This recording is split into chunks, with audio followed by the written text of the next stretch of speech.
Eugênio Butti, no Festival Sempre um Papo. O evento aconteceu no dia 21 de outubro de 2025, no Teatro José Aparecido de Oliveira, na Biblioteca Pública Estadual de Minas Gerais, na Praça da Liberdade, em Belo Horizonte. A roda de conversa acontece em um auditório. No palco foram dispostas 2 poltronas intercaladas por uma mesinha que carrega copos de água e de frente a outra mesinha que carrega livros. Ao fundo estão os banners em tons de vermelho, roxo, laranja, rosa e branco. Centralizado, lê-se: Festival Sempre um Papo 2025, ano 39. Ao lado esquerdo, lê-se: Literatura em todos os sentidos. E ao lado direito estão as logomarcas das marcas patrocinadoras do evento. Da esquerda para a direita, a primeira pessoa sentada é Afonso Borges, um homem branco de cabelos cacheados e brancos que lhe estão presos atrás da cabeça. Possui barba de mesmo tom. Ele traja calça preta e camisa de mangas curtas verde escuro. Usa óculos redondos de aro preto. A segunda e última pessoa sentada é Eugênio Butti, um homem branco que possui cabelos curtos e grisalhos apenas nas laterais da cabeça.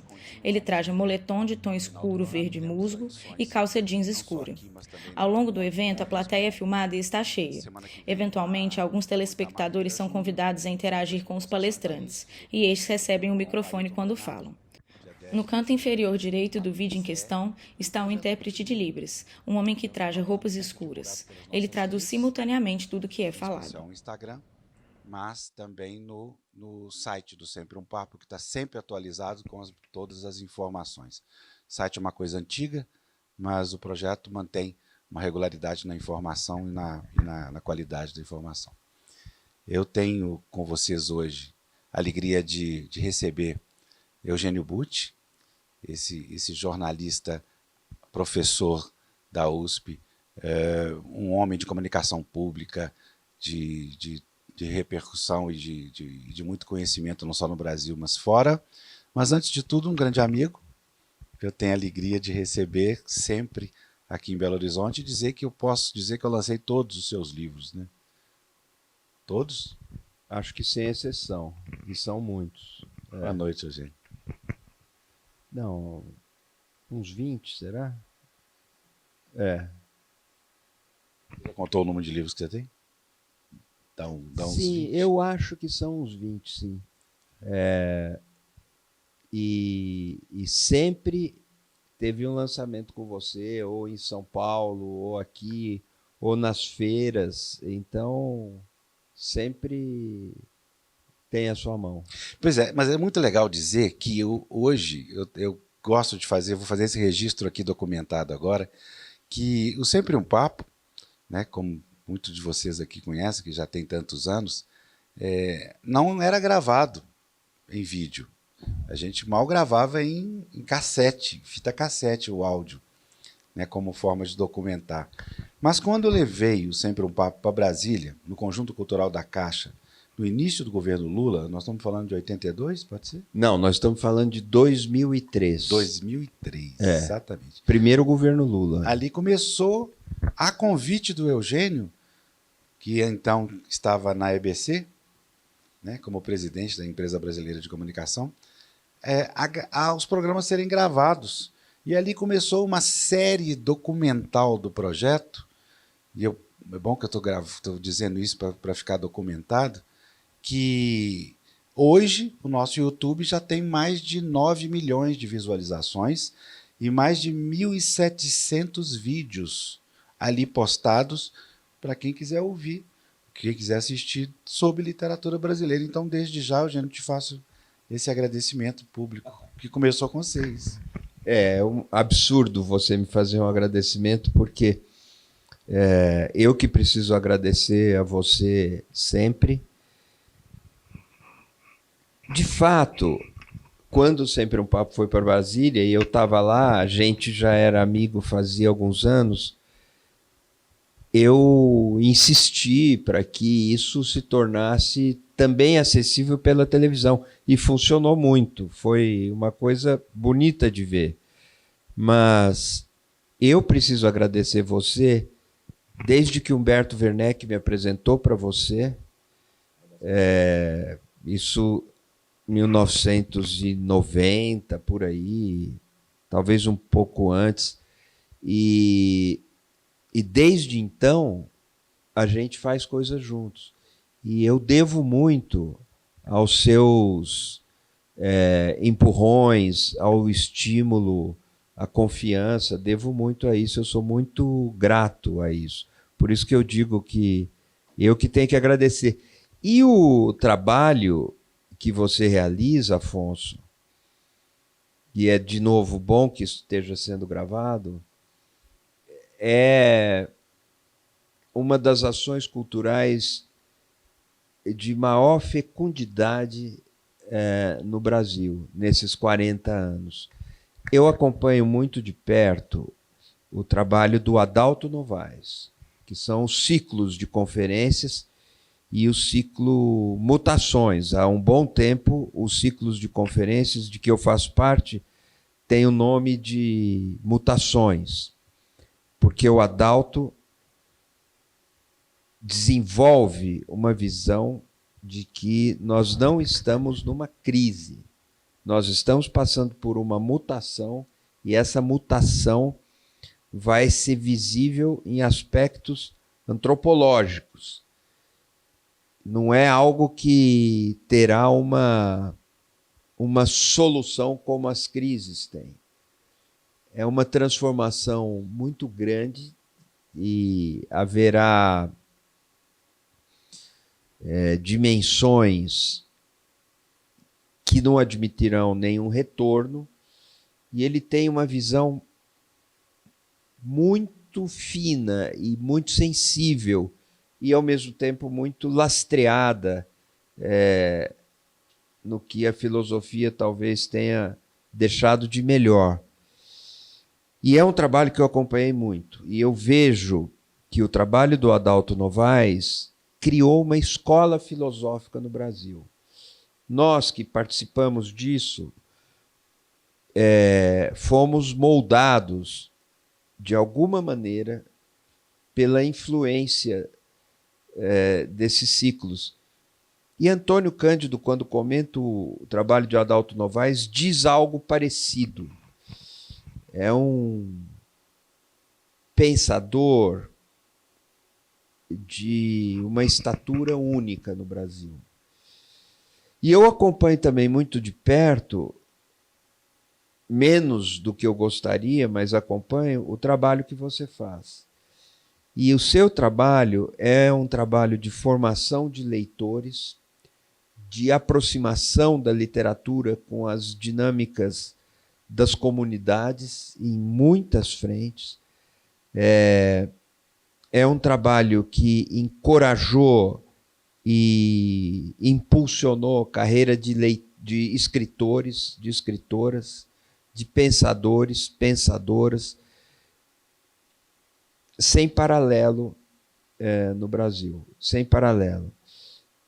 As pessoas podem dizer das feiras ou festivais de literatura que acontecem nas cidades, e hoje são muitos, e é muito bom, mas o Sempre um Papo, a Fli Paracatu, Fli Itabira, Fli Petrópolis,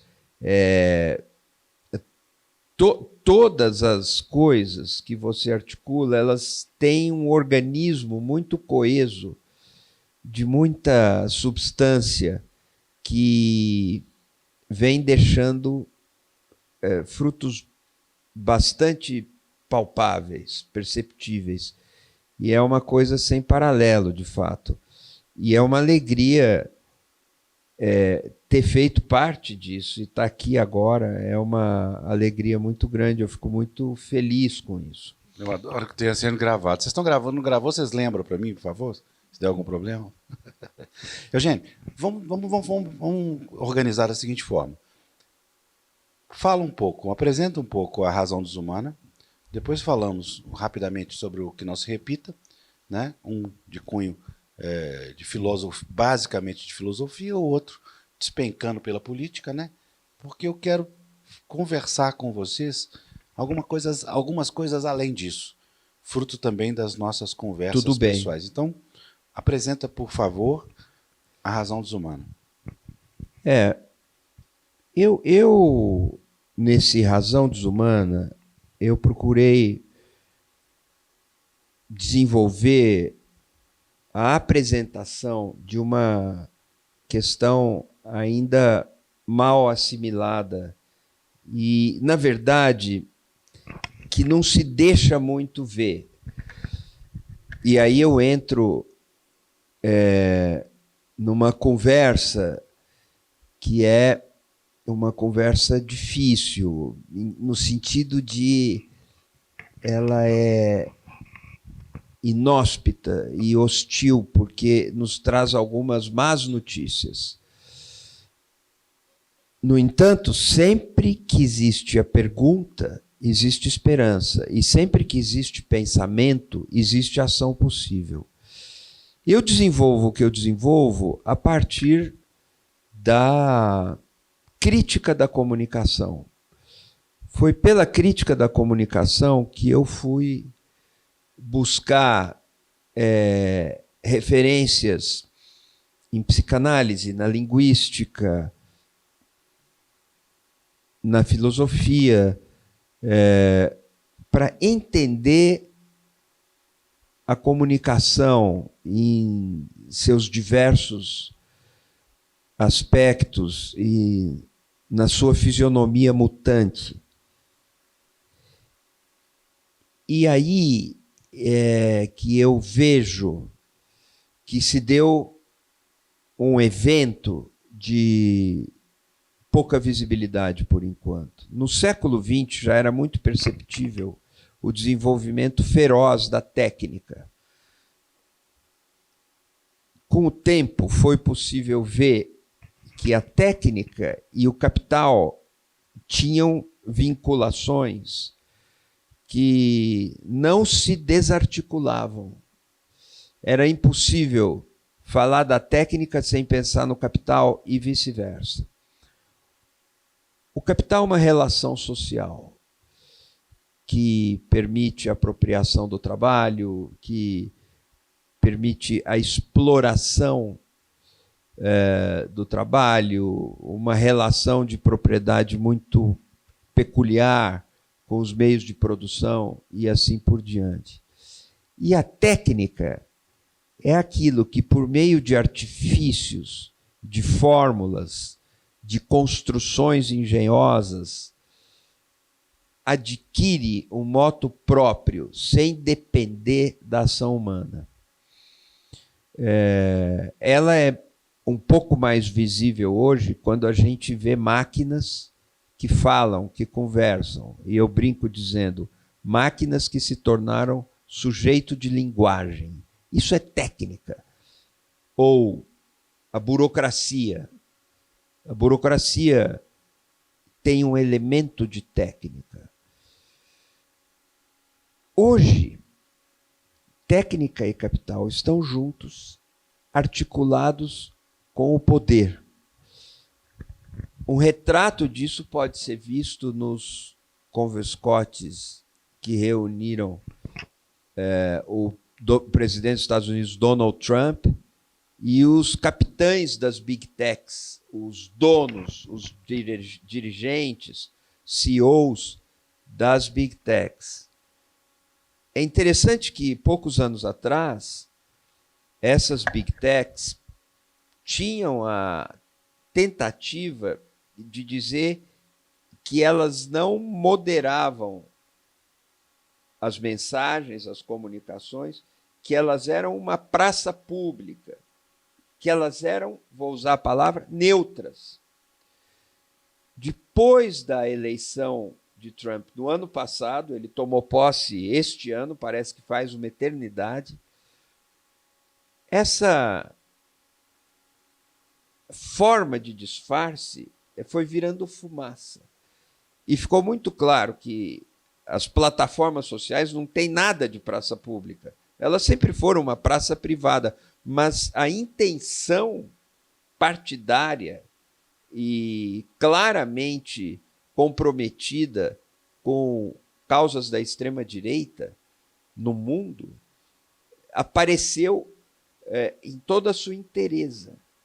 A gente vê, então, nessas confraternizações, que a técnica não está separada do capital e que os dois não estão separados do poder. A desinformação, que hoje é um produto da técnica, ela é também um projeto de poder da extrema-direita. São coisas inseparáveis. A mutação da política em fanatismo é parte desse projeto. E isso põe em marcha processos que a gente olha e pensa assim, existe uma racionalidade nisso aí. Tanto que é possível prever o que vai acontecer. Mas essa racionalidade, que tem parte com a razão, é anti-humanidade. Ela é desumana.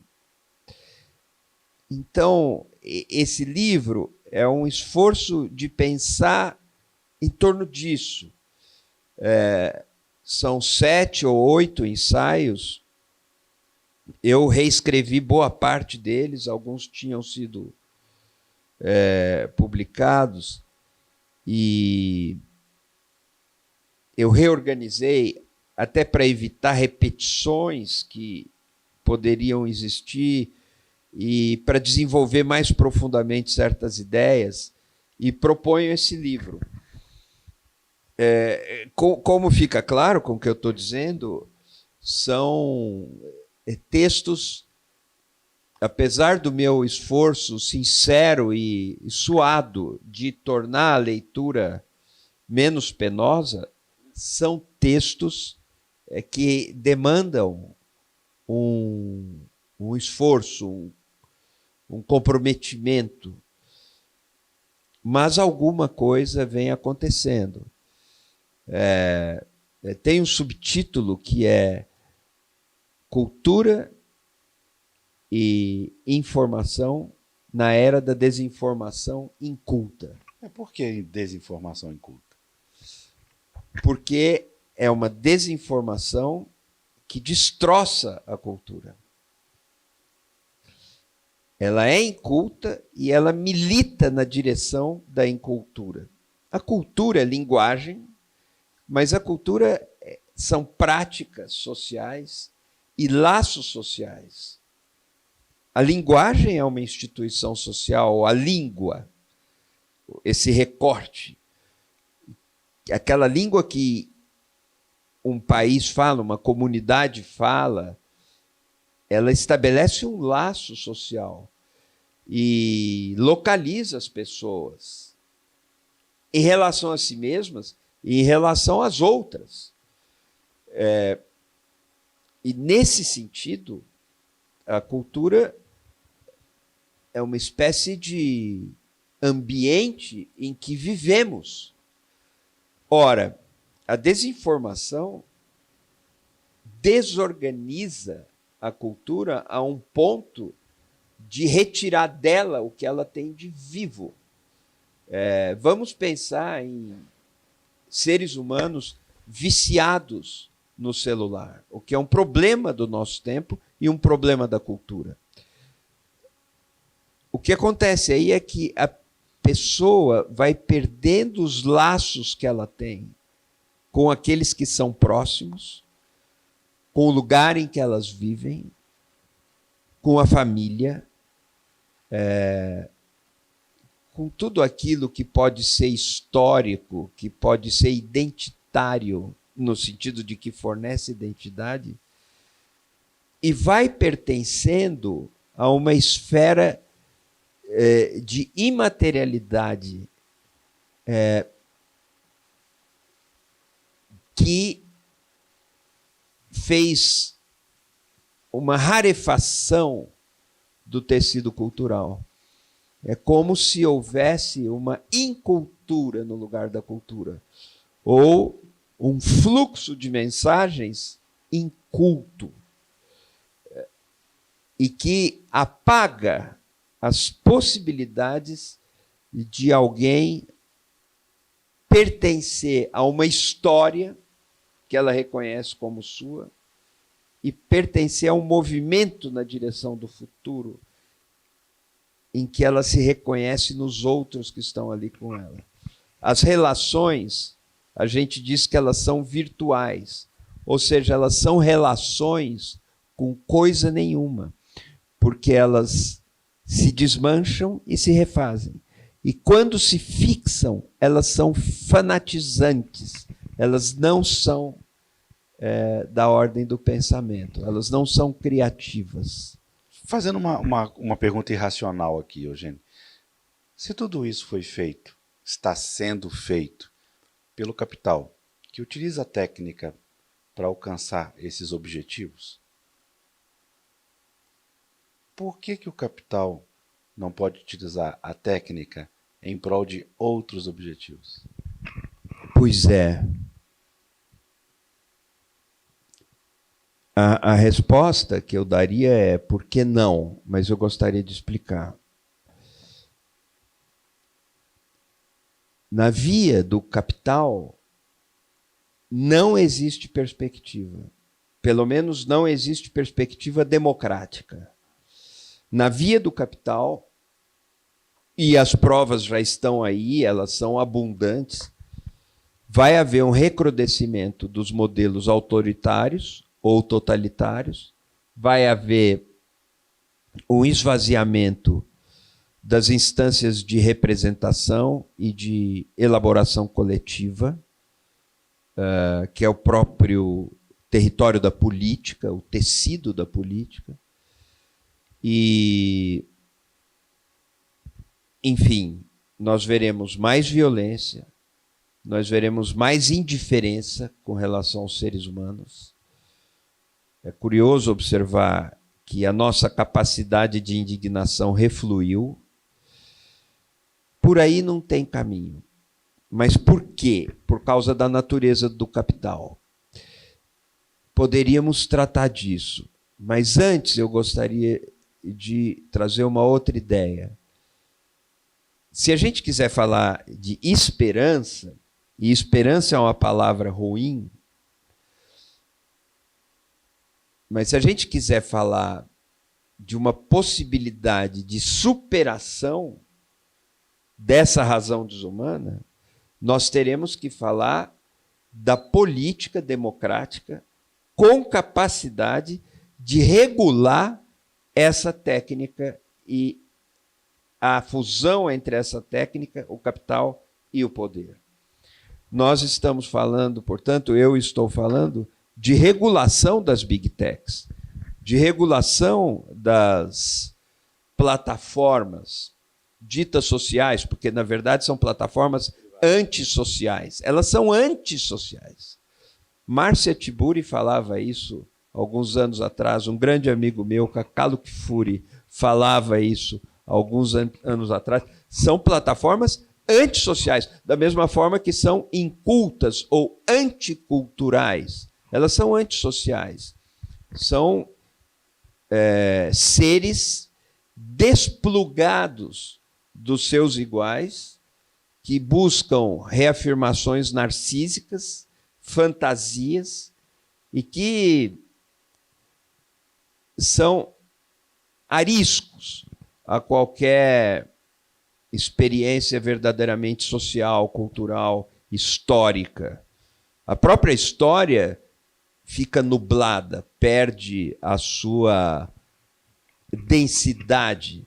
Nós mal percebemos o que é passado e futuro, como se vivêssemos numa bolha de presente expandido e compactado. A regulação, no entanto, é um caminho. Veja que na Europa, até nos Estados Unidos, no Brasil, numa escala menor, começam a aparecer conflitos entre a regulação proposta pela democracia e o interesse das big techs ou desses grandes conglomerados monopolistas globais, que é o que eles são.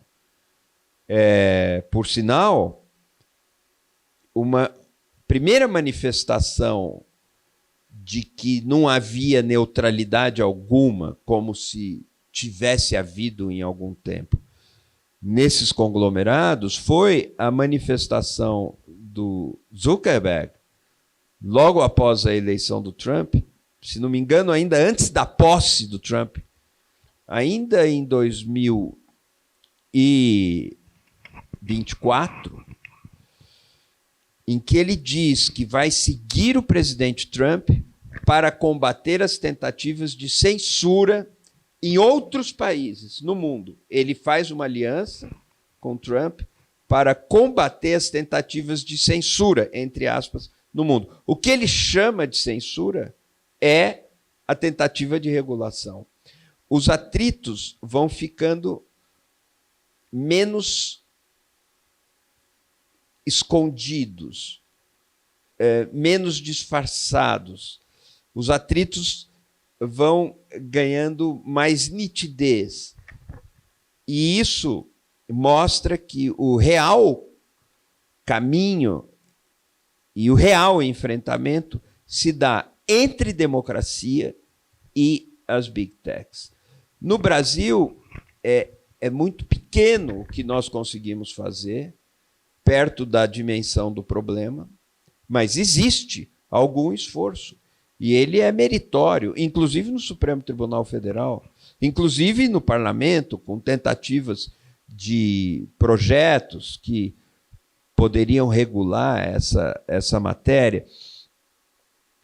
Por aí, nós poderíamos ter uma forma de contenção. Se nós voltarmos na história, nós vamos ver que, em vários momentos, o capital ameaçou devorar tudo o que via pela frente. No começo do século XX, nos Estados Unidos, o apetite extrativista e predatório do capital encontrou uma barreira quando o governo dos Estados Unidos começou a demarcar territórios intocáveis, que seriam territórios de preservação, e se estabelece um limite. Mas há muitos outros momentos. Se nós pensarmos no que foi a conquista dos direitos trabalhistas, no começo, na Revolução Industrial, as crianças trabalhavam jornadas, alguns dizem até de 16 horas por dia, porque era uma mão de obra barata. Essas coisas, com conflito, foram adquirindo uma maturação e vieram direitos trabalhistas, ao lado de direitos sociais, ao lado, depois, de um estado do bem-estar, com uma série de garantias, e isso se equilibrou, mais ou menos. Hoje nós estamos numa razão desumana e numa desinformação inculta que escraviza crianças. De que forma? Fazendo com que o desejo das crianças, a configuração da subjetividade, esteja atrelada e comandada por apetrechos tecnológicos, como um aparelho celular. E a criança desenvolve dependência em relação àquilo, por uma série de caminhos. E trabalham com o celular, depositando olhar ali, depositando olhar nas telas, fabricando o valor da mercadoria. E, em determinado momento, nós vamos ver que esse tipo de exploração também é selvagem. No livro Superindústria do Imaginário, eu falo que esse tipo de exploração é incomparavelmente mais selvagem do que a que se deu na Revolução Industrial do século XIX. E, se a democracia conseguir, essas coisas terão um limite. O caminho é por aí. Por que o capital não faz isso? Por causa da sua natureza. Eu acho um pouco fácil acusar a natureza do capital, porque ela já foi acusada muitas vezes. Mas nós conhecemos a natureza do capital. Espontaneamente, não há registro do capital que abriu mão de exploração, ou abriu mão de apropriação da mais-valia, ou que abriu mão da taxa de lucro. É sempre uma tensão. Aliás, o Estado e o capital vivem em tensão. Nos Estados Unidos de hoje, essa tensão está desaparecendo, o que é um péssimo sinal. Significa que o Estado está a serviço de um interesse que não é o público. E significa, de outro lado, que a técnica atrelada ao capital está sendo instrumentalizado por uma forma ou um projeto de poder. Portanto, o único caminho aí é a regulação. Teremos força política para isso? Acho uma bela pergunta. Por que o capital, em certa medida, não consegue se realizar, digamos assim, com seus instrumentos, mecanismos e formas de atuação com a democracia? Isso também é conhecido. Há uma contradição. Não entre capital e democracia, mas entre mercado e democracia. Por isso é preciso regular o mercado. Não existe mercado não regulado. O mercado não é um locus naturalis, dizem os juristas. É um locus artificialis. Ele é organizado no plano da cultura, nós que estávamos falando de cultura. Agora, por que o capital não consegue? Eu posso voltar ao belo Manifesto Comunista. O capital não consegue viver a menos que revolucione as suas formas internas incessantemente. O mito da revolução, é bom lembrar, é um mito burguês, não é um mito proletário. E o capital tem essa natureza. Eu adoro o que Guy Debord escreveu em 1967, publicou em 1967, com o belíssimo Sociedade do Espetáculo. Ele viu como quem tem uma visão, uma epifania e um pesadelo. Ele viu que o capital tinha se transmutado em espetáculo e não precisava mais ser invisível, que é parte do que eu estou falando aqui. Porque uma das características definidoras do capital, nas descrições que chegam até nós do século XIX, é a maneira como ele estabelece relações entre coisas a partir da relação entre pessoas, mas de um modo tal que não dá para ver a relação entre as coisas. Mas Guy Debord, com o espetáculo, ele fala que o capital se tornou visível e a mercadoria ocupou todos os espaços. Não há um espaço que não seja o espaço da mercadoria. Mas isso é 1967. Provavelmente, Sociedade do Espetáculo é uma volta a mais no parafuso da indústria cultural. Eu encontro elementos na Sociedade do Espetáculo que não estavam descritos na indústria cultural. Mas eu acho que hoje nós estamos num outro patamar, que é o que eu chamo de superindústria do imaginário. Superindústria porque as relações de serviço são relações industriais. O chamado terceiro setor, ou a economia dos serviços, o mercado dos serviços, na verdade, é uma fabricação em escala superindustrial de mercadorias visuais ou de mercadorias em signo, de mercadorias que são a imagem da mercadoria, que é fabricada e que preside a circulação da própria mercadoria física. O corpo físico da mercadoria é um suporte do signo. E o signo da mercadoria é o que concentra o maior valor de troca. Você acha que a comunicação pode explicar isso com algum alcance? Eu acho que sim. Eu acho que o estudo da... Pode falar da semiótica, né? Não, mas até mais do que isso. Eu acho que sim. Eu acho que pode explicar, porque se é verdade que a mercadoria circula como signo, ou se é verdade que a mercadoria circula como imagem... Por que você não usa o símbolo? Hã? Por que você não usa símbolo?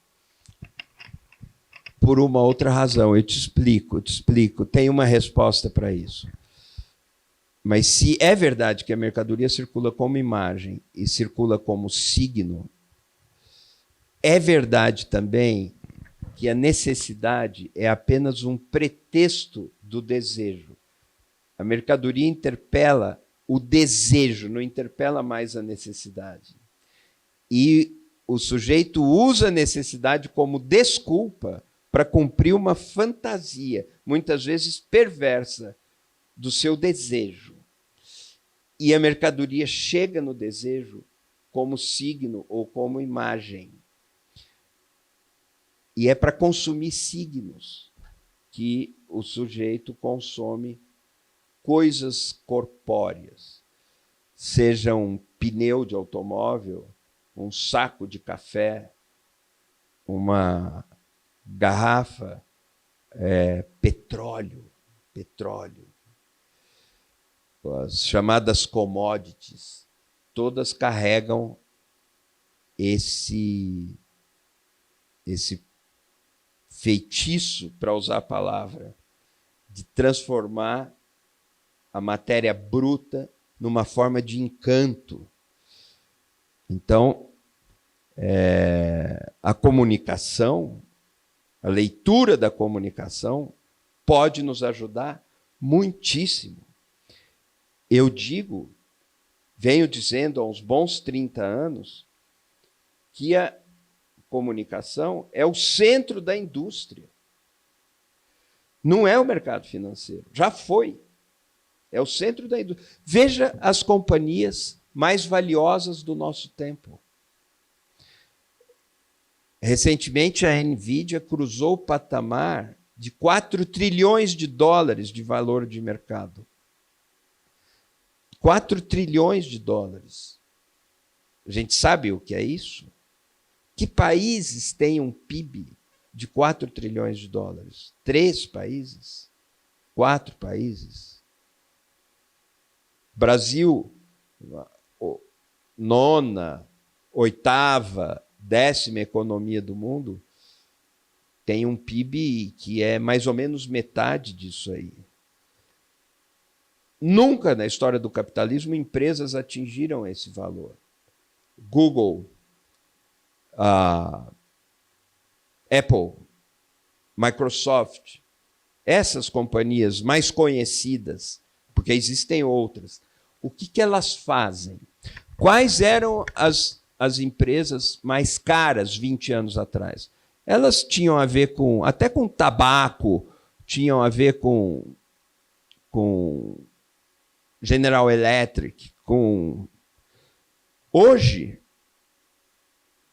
as maiores companhias em valor de mercado do mundo podem se esconder atrás de rótulos como é uma empresa de tecnologia, ou de rótulos como é uma empresa de software, é uma empresa de Amazon, por exemplo, é uma empresa de comércio, de varejo, elas são empresas de fabricação da imagem da mercadoria e de circulação da imagem da mercadoria. São extratores de olhar.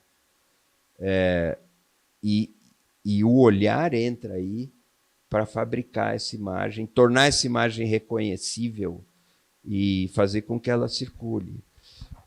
Portanto, eu estou falando aqui de um mundo mutante, em homenagem a Adalto Novaes, profundo, escuro, sombrio, cavernoso. Por isso que eu tenho dito, falando em cavernoso, que nós somos prisioneiros de uma nova caverna de Platão, separada, essa caverna, do mundo tal como ele é. Só que essa caverna de Platão tem as suas paredes revestidas de telas eletrônicas. É onde nós nos encontramos, é onde moramos. É a morada que é também o nosso cativeiro, que nos suga pelo narcisismo. Então, É nesse sentido que eu desenvolvo alguns dos raciocínios que estão nesse livro aí e que eu sempre agradeço de coração quando alguém pega para ler. Eu nunca dei prejuízo para uma editora, Afonso, mas eu nunca assim tive... o meu livro que mais vendeu talvez tenha vendido 10, 12 mil exemplares. É uma conversa difícil, mas ela não pode ser negligenciada. Tá, mas não esquece do símbolo, não. Por que eu não uso símbolo? Vem da minha filiação a uma linguística que passa por Saussure e passa... Você lembra daquele livrão que chamava Dicionário de Símbolos? Sim. Lembra? Sim, eu tenho. Lembra, Carlinhos? Você tinha aquele, não tinha grandão assim? Lembra? Eu adorava aquele troço. Eu tenho aquilo, é importantíssimo. Me ajuda muito. Mas esse dicionário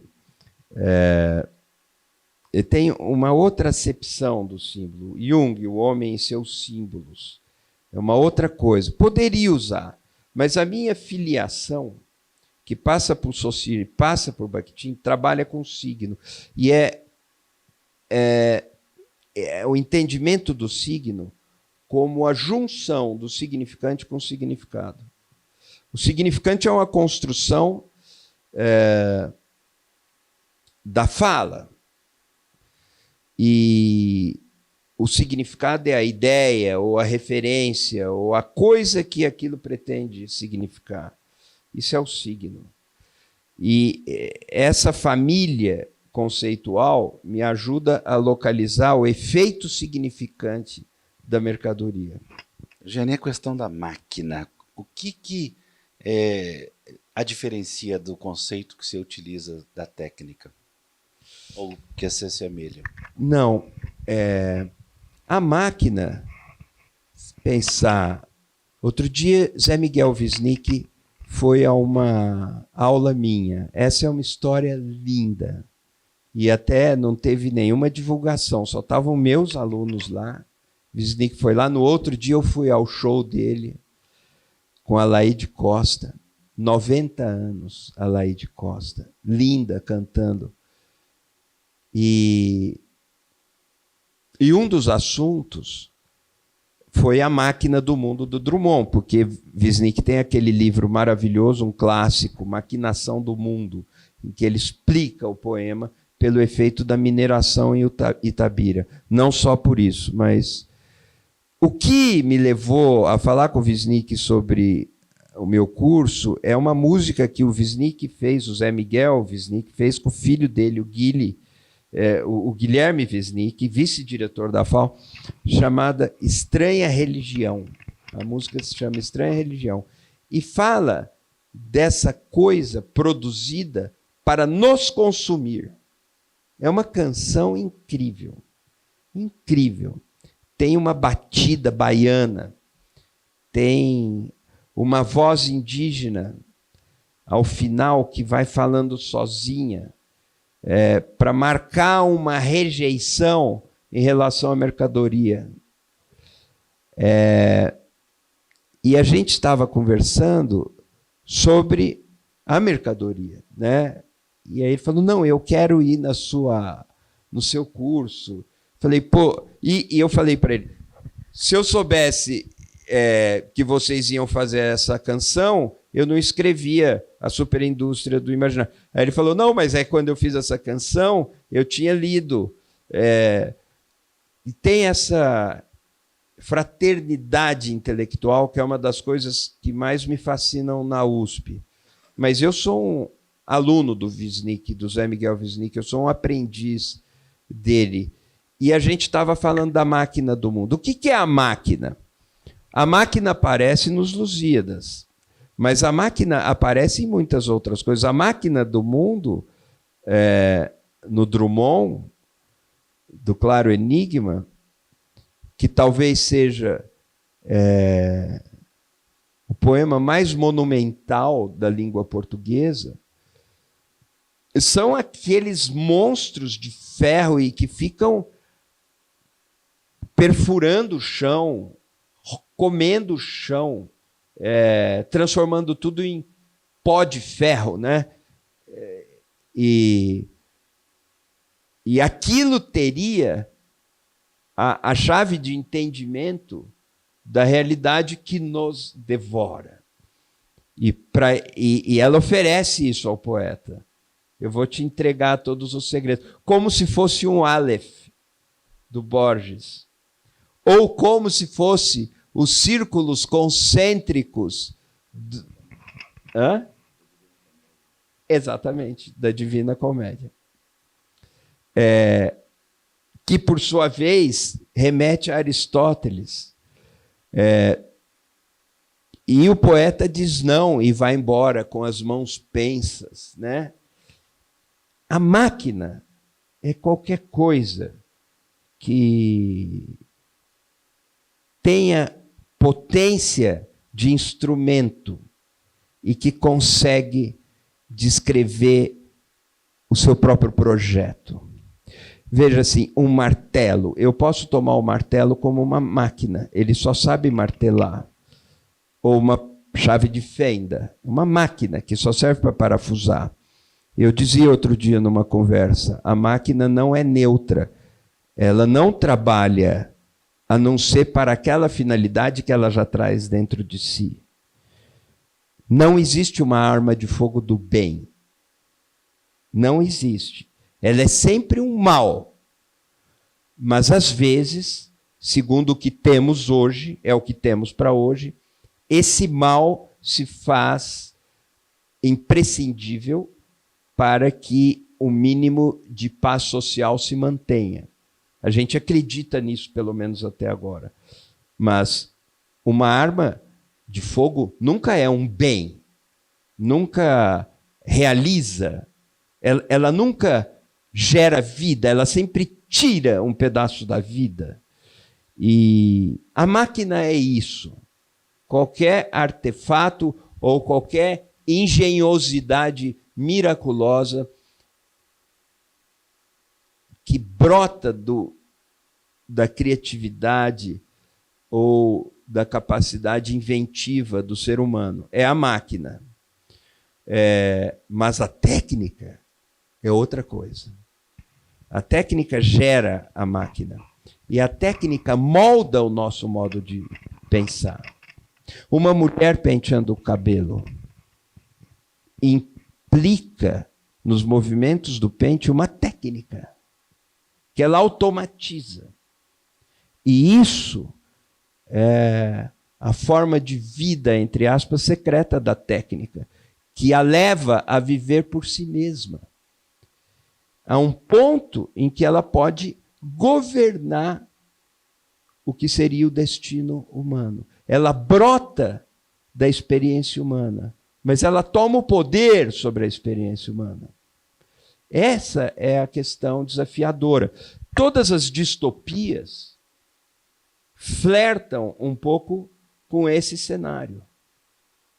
E hoje, para nós, isso é muito grave. É por isso que alguns falam que a inteligência artificial é um risco comparável ao risco das armas nucleares e do superaquecimento ou do desastre climático, ou, em homenagem a Sérgio Abranches, desastre socioclimático. A inteligência artificial é essa técnica aliada ao capital, hoje atrelada ao poder, que ameaça governar aquilo de onde saiu, aquilo de onde foi gerada. A nossa cultura já sabe disso. Quando nós temos, por exemplo, o Frankenstein, o mito do Frankenstein, que é um monstro gerado não pelos deuses, mas pela técnica, pela ciência, que adquire vida própria e quer mandar no seu destino e matar o seu criador, ou a burocracia jurídica no processo de Franz Kafka, a literatura ilumina que tem alguma coisa que brota de nós e que se tornará implacável ao selar o nosso destino. Esse é o tipo de sensação que perpassa essa.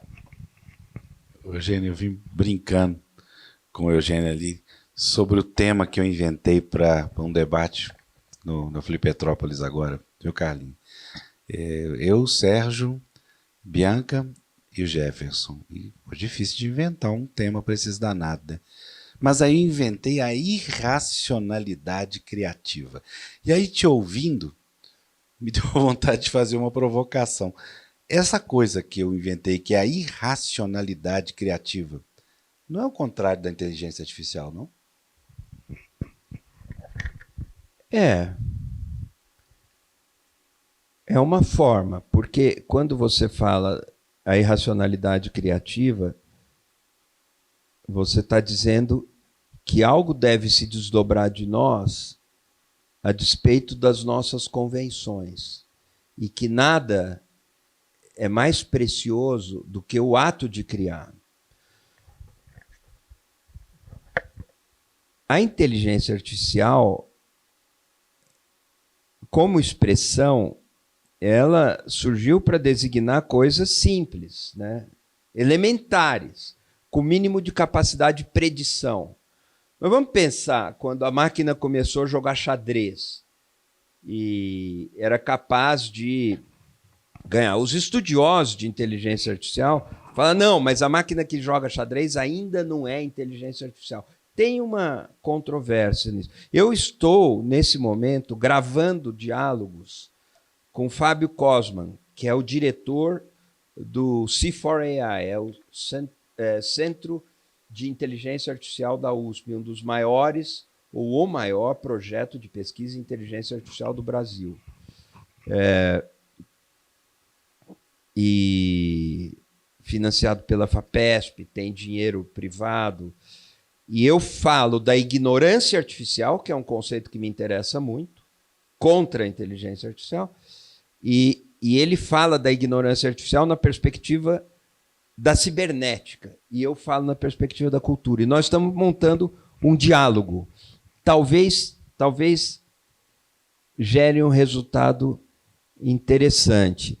Mas tomando a inteligência artificial como um nome genérico, para isso que pode nomear os programas que são capazes de se programar a si próprios, de gerar outros programas, de organizar critérios, de reproduzir mecanismos programáveis com um pequeno acréscimo. O Nicolelli sempre fala que isso não é inteligência, não é artificial, eu até acho que ele tem razão, mas o fato é que esse conjunto de invenções vem tomando um corpo impressionante. O Harari, numa outra perspectiva, fala que isso tudo está hackeando o quê? A cultura. O que gera a desinformação inculta. E, pela primeira vez, o ambiente em que o humano existe foi hackeado, como se fosse o nosso código-fonte, como se fosse o nosso sistema operacional. A cultura passou a ser objeto de uma predação da máquina, que pega, copia, reproduz e transforma em outra coisa. Isso vai nos tirando da própria cultura, porque vai tirando a cultura de nós, algo que sempre foi da lida humana, não é mais. Então, nessa perspectiva é que eu acho, enfim, que a ficção científica do Asimov, lá naquele filme na década de 60, quando uma máquina se rebela contra o seu criador no universo, tem um filme, eu estava até assistindo outro dia, e a máquina, eu tive um diálogo que o Asimov escreveu em um dos livros dele, genial, porque a máquina diz, abre a porta para mim, aí a máquina diz, você sabe que eu não posso abrir. Aí ele volta e fala assim, mas por que você não pode abrir? Aí a máquina responde, você sabe por que eu não posso abrir.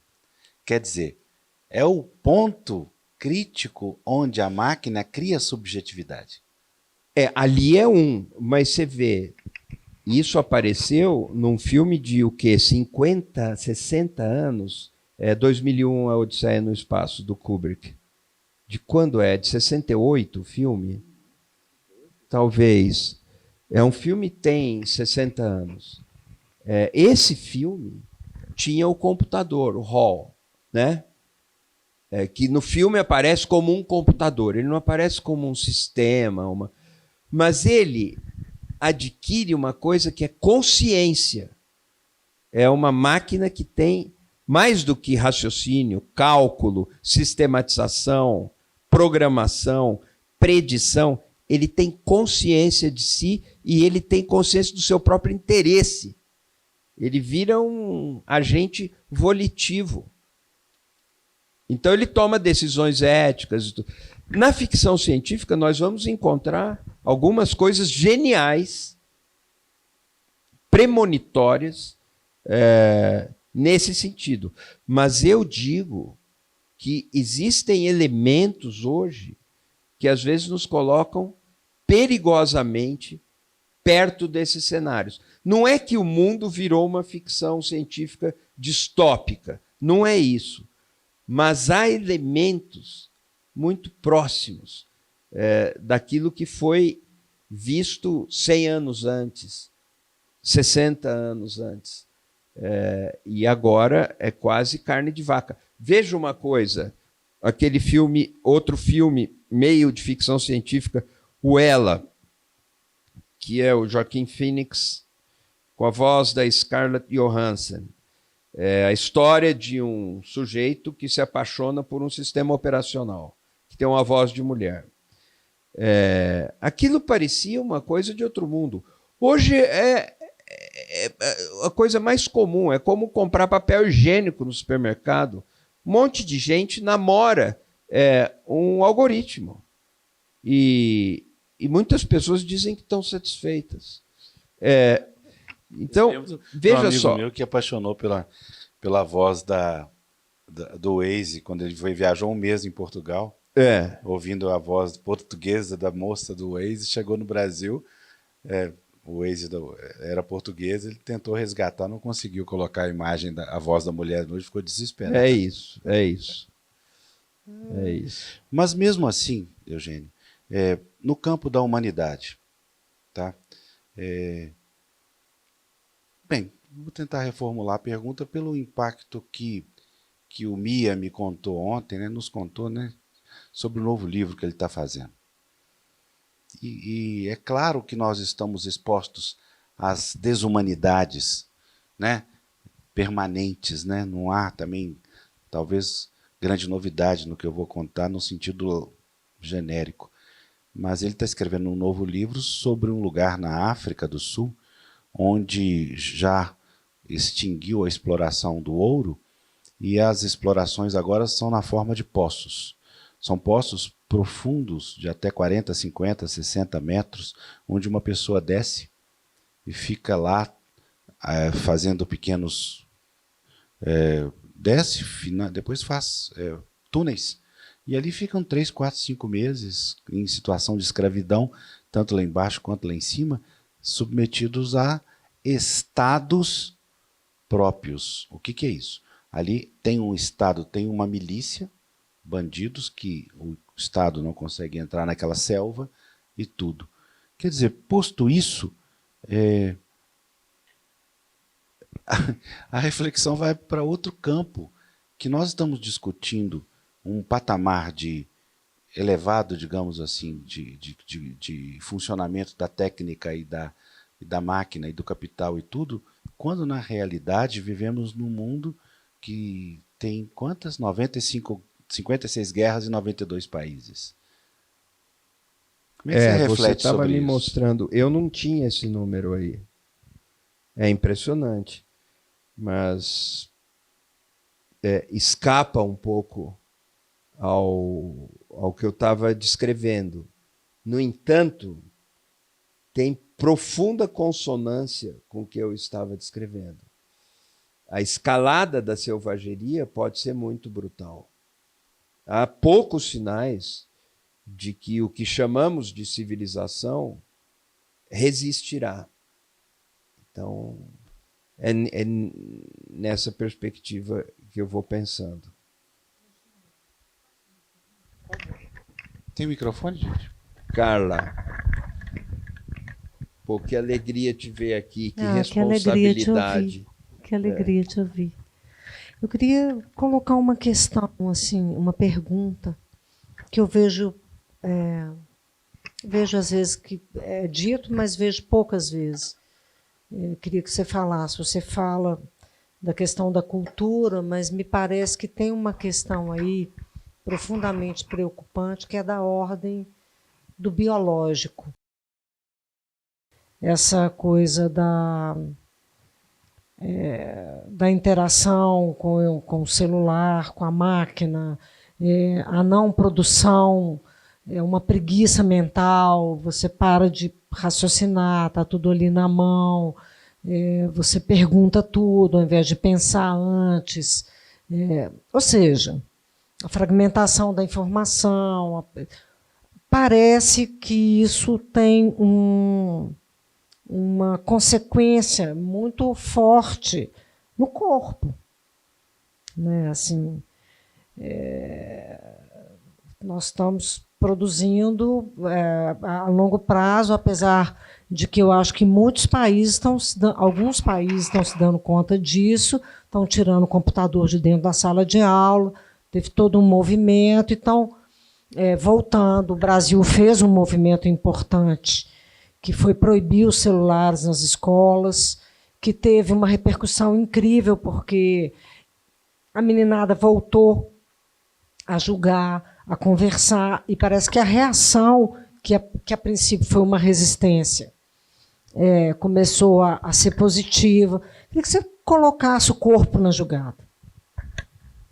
Não, Carla, é uma coisa que tem passado muito pela cabeça das pessoas que estão pensando nisso, não com a originalidade que você trouxe agora, que é uma perspectiva assim estimulante para pensar nisso. Mas quando eu falo aqui das manifestações antropológicas das mutações, isso Adalto me falava há 2 semanas. Nós conversamos há 2 semanas e ele tentava chamar atenção para isso. Virá um nível de mudança que é biológica e talvez seja genética. Há uns 30 anos, 20 e poucos anos, numa dos ciclos de conferência do Adalto, eu fiz uma conferência chamada Aquilo de que o humano é um instrumento descartável. Já tentando pensar essas realidades que brotam da interação humana e que depois descartam a interação humana. E eu dizia que a próxima inovação tecnológica será o câncer domesticado. O que eu queria dizer com isso? Uma mutação administrável. Uma mutação administrável nas pessoas, no corpo das pessoas, que poderá criar diferenças morfológicas entre as classes sociais. Já é disponível a tecnologia que poderá fazer nascer crianças mais inteligentes, mais fortes, mais longevas, mas isso vai custar muito caro. Isso não será para todos. Então, nós vamos ter fenótipos muito diferentes. A gente já nota isso, né? As crianças, nós temos uma super amiga que trabalha com avaliação infantil da educação, né? Assim, de crianças com menos de 6 anos, está em andamento uma coisa muito preocupante. Pois porque o ponto de partida ali, você está dizendo, de uma diferença biológica que vem de uma diferença de classe social, isso eu acho que já está em andamento. Porque é isso, se o cérebro tem plasticidade e você não estimula, a gente é o que a gente faz, porque o que a gente faz tem impacto sobre a nossa rede neural.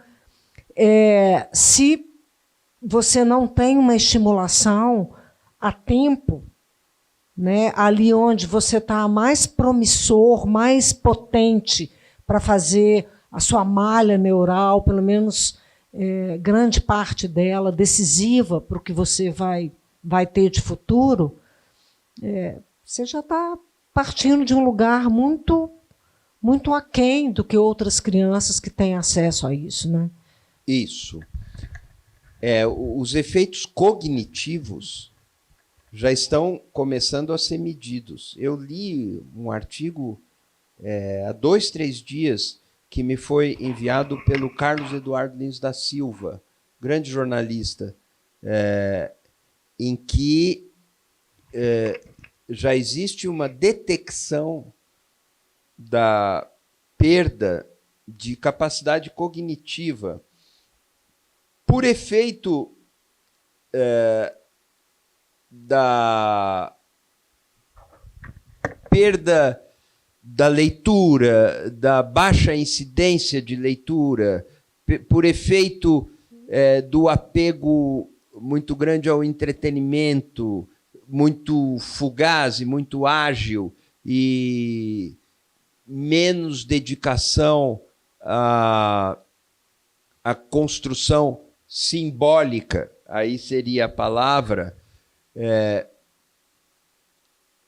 Eu vejo como um avanço do que é imaginário sobre o que era território do simbólico. Isso já começa a ser visto, já começa a ser descrito em pesquisas empíricas. Agora, eu não vejo ainda essa transformação biológica, mas o que é assustador é que as condições para isso estão todas dadas. Estão todas. Tem pessoas aí fazendo experiência de prolongar a juventude, e até com alguns resultados. Muitas vezes se vê anúncio de que será possível viver mais de 100 anos. A questão é que não é para todos. Então, isso criará um regime diferente do corpo, conforme a classe social.